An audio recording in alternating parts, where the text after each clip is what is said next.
Yes. How you doing, ma'am? Is Christy here? No. Are you Christy? No. Oh, okay. That's my daughter. This mother had no idea her daughter was involved in serious trouble. My daughter, her name came up. Earlier that day, her 17-year-old left her a voicemail. Hi, Mommy. Apparently someone got murdered. I'll be back home. That was the last voicemail she got before everything changed. An hour before this, officers had been called to a nearby apartment complex in Miramar, Florida. What they found there shocked them completely. Oh my God. There's blood everywhere. And it's like a footprint. Go back in your apartment for me, please.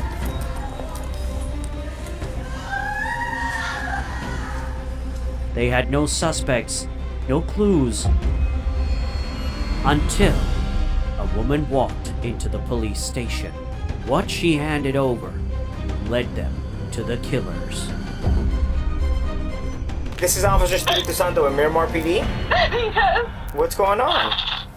My son has been missing since Sunday, and I put out a missing report. Tuesday afternoon, around 2 p.m., officers canvassing the area near Sherman Circle North, a quiet residential block in Miramar, noticed something on the sidewalk. There's a lot of blood over there. Okay. There's blood everywhere. My blood's wrong. And it's like a footprint. Bloodstains scattered, leading toward the side of an apartment building. They follow up. Hold on. Do you want me to get on and call for rescue?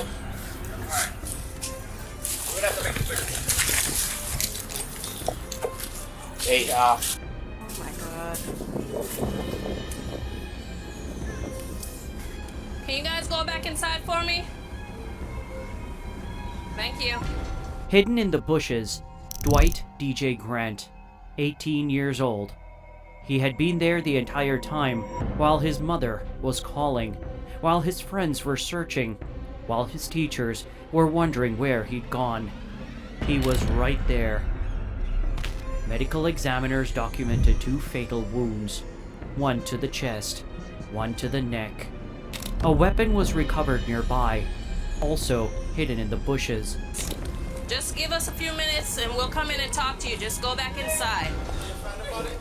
Can you go back inside, please? Don't. Just do as I ask, please. In a few minutes, an officer will come talk to you. Go back inside.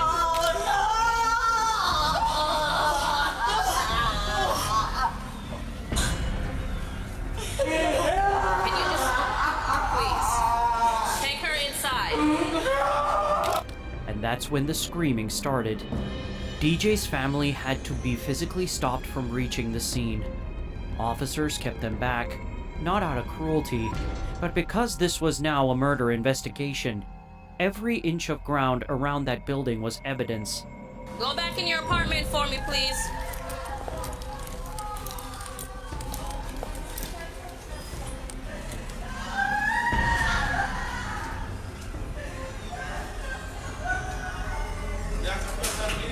Listen, I can't answer anything right now. I just need you to go inside the apartment and stay there till I can get somebody to come and speak to you, please. This all happened aquí abajo. Aquí abajo. Sí. Ahí abajo del stairwell que está ahí había mucha sangre, and you can see that probablemente están tratando de limpiarlo. Hay una cámara aquí, hay 2 cámaras aquí, y hay una cámara en esa esquina donde lo When tiraron. did this all happen? Sunday. On Sunday, he went missing Sunday. Here's where this case takes a turn that nobody expected. Because while detectives were processing the crime scene, gathering physical evidence, pulling surveillance footage from the apartment complex, a woman walked into the front lobby of the Miramar Police Department. She wasn't a witness. She hadn't seen anything, but she was holding her teenage niece's phone. The officer leaned in. Can you just give me a brief rundown? I'm so sorry. Of what's going on? Yeah, because I know it I happened. know I've seen on the news that they found a body over by Sherman Circle, and they keep showing the picture of the kid that goes to Miramar High, saying they can't guarantee that it's him, basically, blah, blah, blah. Okay. But on my niece's phone, all the texts are coming through that her friends. There's people from school there and they know it's him. I don't know unless No, I just understand. assuming that it's him because of what. The woman was careful. She wasn't accusing anyone outright. She didn't know if it was connected. I just came here because my niece was telling me that she had got these texts from this girl yesterday from the modeling, and she said it was the most traumatizing day of her life when she seen him yesterday, which would have been Sunday.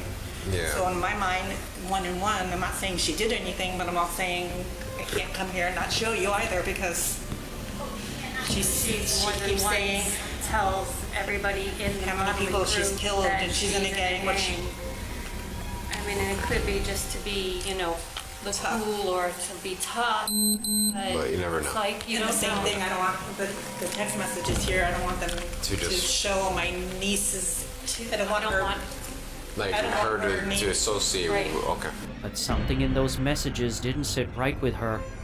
And she decided that if she saw something, she had to say something. What officers found inside that group chat changed the entire direction of the investigation. The messages linked 3 teenagers to the murder of DJ Grant.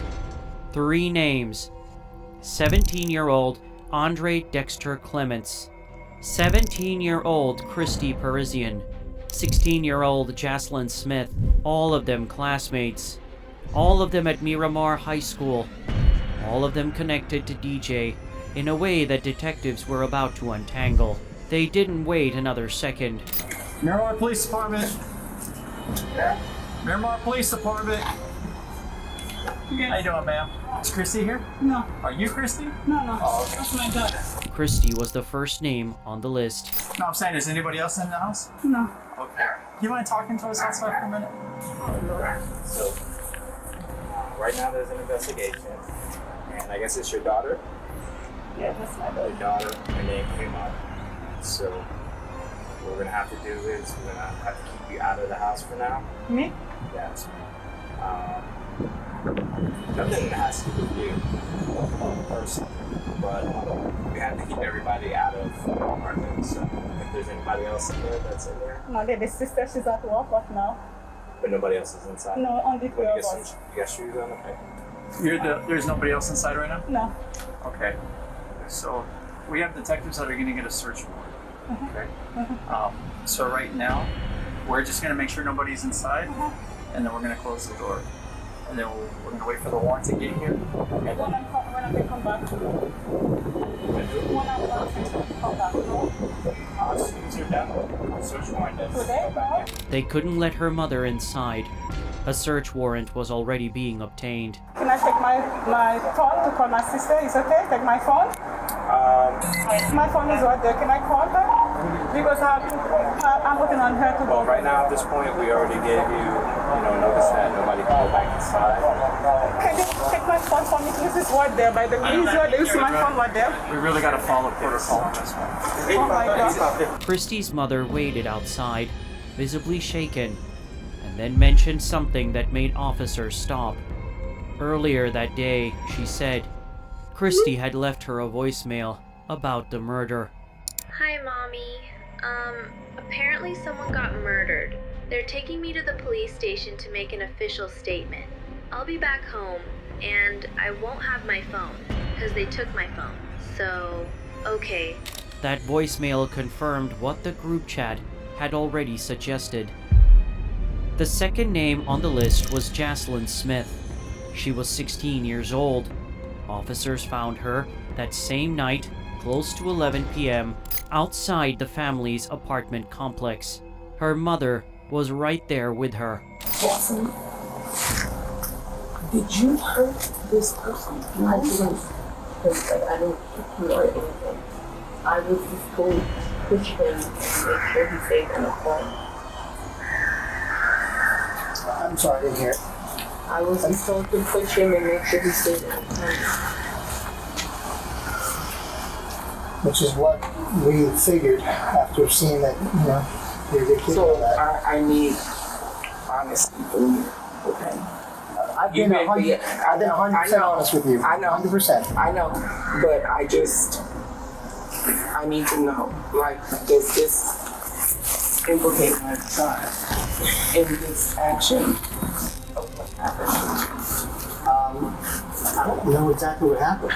You're telling me that you were told to do something? I don't know what you did. I don't know what you didn't do. She said that she was told to keep him in a corner. What followed was one of the most chilling conversations I've seen on Bodycam footage. She was calm, almost eerily calm. Her voice was flat, measured, like she had already rehearsed what she was going to say. Jaslyn's mother was shaking. The officer was patient. And Jaslyn, 16 years old, sat there and began telling her story. Andre. Okay.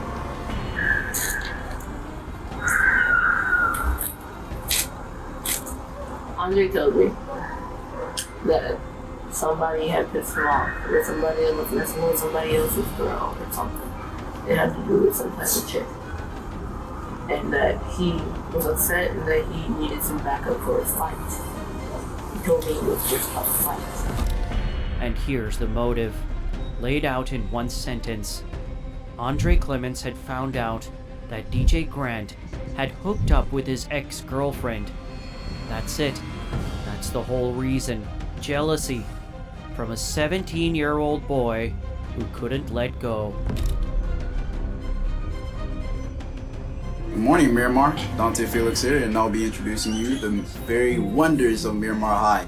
All the things that make it enticing, interesting, and all around just a fun place to be around. I want to make sure that you both understand, because I've said this already to you in the past, that you guys don't have to stay here. You do not have to talk to me. Are you going to arrest my child? No, I'm not going to arrest your child. I'm not. But I want to make sure that you understand that, because she is 16. I'm being completely honest with you. I want to hear what she has to say, but I wanted to reiterate, because I said it to you and she wasn't here. That's all. So I'd like for you to kind of tell me step by step on how everything occurred. Before Sunday, before he came over. Who's here? Andre. Andre's from school also? Yes. What grade is he in? He's a senior. A senior? Here. Okay. Before he ever came over, he told me on Friday, I believe it was Friday, that he had a situation that he needed to deal with. He was wondering if we could help him out with a fight. Okay. Me knowing that I used to fight in elementary and used to be a bad kid-ish outside of school, I had agreed because he's a good friend of mine. I consider him a fight. Okay. So, on to Sunday, he had said he was going to be coming over around 6. He came over at least 6:45, close to 7 o'clock. Okay. And he had proceeded to tell me the whole scenario of, we're gonna get dressed in all black. You're gonna wear clothes that you don't care about. You're gonna wear gloves, you're gonna wear do-rag. I know the whole layout of the building and everything that we need to do this. Andre had scouted the building in advance. He knew exactly where every security camera was. He had mapped out a path that avoided each one. He knew which stairwell was the blind spot. This wasn't heat of the moment. This was architecture. We had gotten dressed, we had prepared. My mom had gotten home. We had told her that we were going to go on a walk. We had left the house immediately with me, Andre, and Chrissy. And we had left the complex all the way down. He was explaining to me that the person that me and him were going to fight with, and Chrissy were going to use to get him to come downstairs, had messed with a girl that he knew and had, essentially from what I know. Okay. And on the way there, he's telling me exactly where we're going to walk, exactly how we're going to walk, exactly. I'm gonna give them a way forward before a signal. And I was like, okay, it's just a 40 minutes. The plan. Christy would text DJ something suggestive, something that would bring him downstairs to the stairwell alone. He'd think he was meeting her. He had no idea what was waiting. Immediately when we got in there, we had walked over to where the stairwell was, while he was telling me to move this way to avoid a camera and to avoid things. Okay. So we had walked up the stairs while Chrissy stayed downstairs and made a call or a text saying that she was here. Me and him were upstairs. He's just talking to me, we're relaxed and chill. And then he got a signal from Chrissy to walk downstairs. We walked downstairs and he tells me to wait on the top of the stairs. And he had a weapon with him. He told me to hold the weapon. We had gloves on at this time. So we had walked downstairs. We had approached the boy, and Chrissy had moved back and walked down the stairs. Did you know this boy or no? Okay. The boy tried to make a run for it after Andre approached him and was like, yeah, we have a problem. He has me standing behind.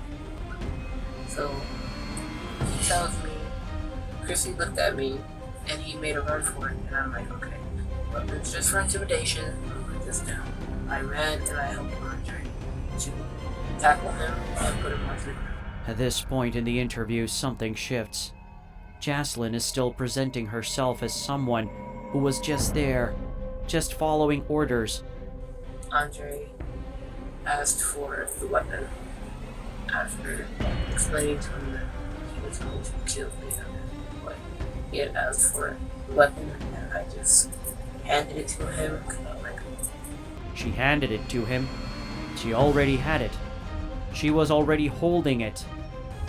I don't know about this, but I'm like, okay, maybe you're joking, because me and Andre, our playful, we like to mess around and we do like play fight, and we're just very like sibling type relationship. She keeps using the word weapon, but she never says what it is. Not yet. He proceeded to take out a small weapon and attempt to... I'm sorry? To stab. Okay. And he was failing, and I was just like, I can see it because I'm holding his legs. So I'm in a position where I'm holding both of his legs and I'm wrapping my wrist under torso, and I just hold my feet. Hold on. She felt the stabs. She felt them. And she kept holding him. DJ was drifting in and out of consciousness. He knew he was dying. And in his final moments, he begged, not for help, not to be saved. He had already accepted that wasn't coming. He begged for it to be over quickly. Also, before it was just like, you're gonna kill me. Just choke me out or maybe end it because you can cook me, you know? He's like, choke me out, end it, stab me, something. And Andre stabbed him again. Andre stabbed him again, and DJ stopped moving. So I had helped Andre move him a certain direction, under the cameras, under the one camera that we saw right there, and into the bushes. And at this time, we both had not eaten, we both were exhausted, so he's like, push him back here, bushes, and just leave him there. We'll figure out what to do with him at a different time. And I just said, okay, because prior to this, he had told me that this was the first person he had ever killed. Wait. Jaslyn had just said that Andre told her this was the first person he had ever killed before they left the house. Not after. Before. She knew going in. She knew exactly what was going to happen to DJ Grant. Prior to the told you? When we were at the house, we were just talking about the whole plan what was going to happen, but he never told me that he was going to kill somebody until at this time. This is the first person. I'll leave it here. I'll ask Chrissy. And she went anyway, dressed in all black, put on her gloves, and helped hold the boy down while he was stabbed to death. You had said that the weapon the Andre was using, he used it to stab the boy. I'm assuming it's a knife then that he had? There is a knife and there is a longer. A longer what? A sword. Okay. Do you know what ended up happening with those? So it was a small knife and then the long sword? Yes. Okay. A sword, not a pocket knife, not a box cutter, not a kitchen knife. Grabbed in the heat of the moment, Andre Clements walked into that apartment complex with a sword and backup knife hidden in a bag. And Jaslyn Smith knew it was in that bag before they ever left. After DJ died in that stairwell, the three teenagers dragged his body into the bushes. They gathered the weapons. They packed everything into a bag. Then, they walked back to Jaslyn's apartment complex. And in an open grassy area, visible from the surrounding buildings, they poured gasoline on the bloody clothes and set them on fire. The two girls, they were just standing there, but they weren't moving much. The chubby girl, she was just like moving back and forth, like standing in the same spot but moving a little bit. And then the guy was moving around the fire, just throwing more gasoline. What did they appear like? You could feel the traumatization from them, and you could feel like they were scared, but you could also feel like they had that energy of the way of thinking like he deserved it. Like you could notice that. They thought they had pulled it off. They had avoided the cameras. There was no direct eyewitness to the murder itself. No murder weapon left at the scene. No fingerprints. No DNA they hadn't tried to burn away.